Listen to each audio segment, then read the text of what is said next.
Hi guys, let's start today vlog. ನಾನು ನಿಮ್ಮ ಸೀಮಾ ಹೆಗ್ಡೆ. ಇವತ್ತು ನಮ್ಮ ಮನೇಲಿ ಚೌಡಿ ಹಬ್ಬ ಇದ್ದು, ಹಾಗಾಗಿ ನಾನು ಸೀರೆ ಉಟ್ಟಂಜಿ. ಇವತ್ತು ಚೌಡಿ ಹಬ್ಬ ಇದ್ದು ಹೇಳಿ ಆ ಥರ ಸ್ನಾನನೂ ಮಾಡದ್ದೆ ಬಂದ್ಕೊಂಡಿದ್ದ.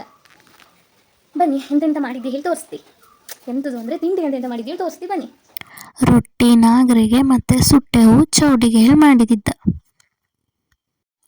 ಮತ್ತು ಪಾಯಸ ನಂಗೊಕೆ ಹೇಳಿ, ಪಾಯಸ ಪೂರಿ ಅದೆಲ್ಲ ನಂಗೊಕೆ ಹೇಳಿ ಮಾಡಿದ್ದ.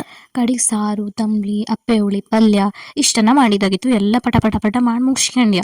ಎಂದಕ್ಕೆಂದ್ರೆ ನನ್ನ ಮಗ ಎದ್ರು ಒಂದು ಕೆಲಸನೂ ಮಾಡಲ್ಕೊಡ್ನಿಲ್ಲ. ಹಾಗಾಗಿ ಎಲ್ಲ ತಿಂಡಿನೂ ನಾ ಒಬ್ಬನೇ ಮಾಡಿದ್ದಲ್ಲ, ಮತ್ತು ನಾನು ಅತ್ತೆ ಇಬ್ಬರು ಸೇರ್ಕೊಂಡು ಮಾಡ್ದ. ನೋಡಿ, ಇದು ಚೌಡಿ ಮನೆಗೆ ಹೋಗೋ ದಾರಿ.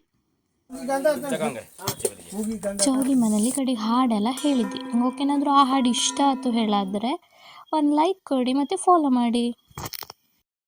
हे देविये काये भवानिये, हे देविये काये भवानिये ನಿರುತವು ಪಾಲಿಸೆಯನ್ನ. ಚೌಡಿ ಮನೇಲೆಲ್ಲ ಮುಗಿದ್ಮೇಲೆ ಮನೆಗೆ ಬಂದು ಊಟ ಮಾಡಿ ಸ್ವಲ್ಪ ಹೊತ್ತು ಮನ್ಕಂಡು ಅದನ್ನೆಲ್ಲ ವೀಡಿಯೋ ಮಾಡಲು ಹೋದ್ನಿಲ್ಲ. ಎಂತಕ್ಕಂದ್ರೆ ನನಗೂ ಸಾಕಾಗಿ ಹೋಗ್ತು ಮತ್ತು ಹಶ್ವಾಗಿತ್ತು. ಹಂಗೆ ವೀಡಿಯೋ ಮಾಡಲು ಟೈಮೂ ಸಿಕ್ಕಿದ್ದಿಲ್ಲ. ಮತ್ತೆ ಮತ್ತೊಂದು ವಿಡಿಯೋದಲ್ಲಿ ಸಿಗೋಣ. ಬಾಯ್ ಬಾಯ್.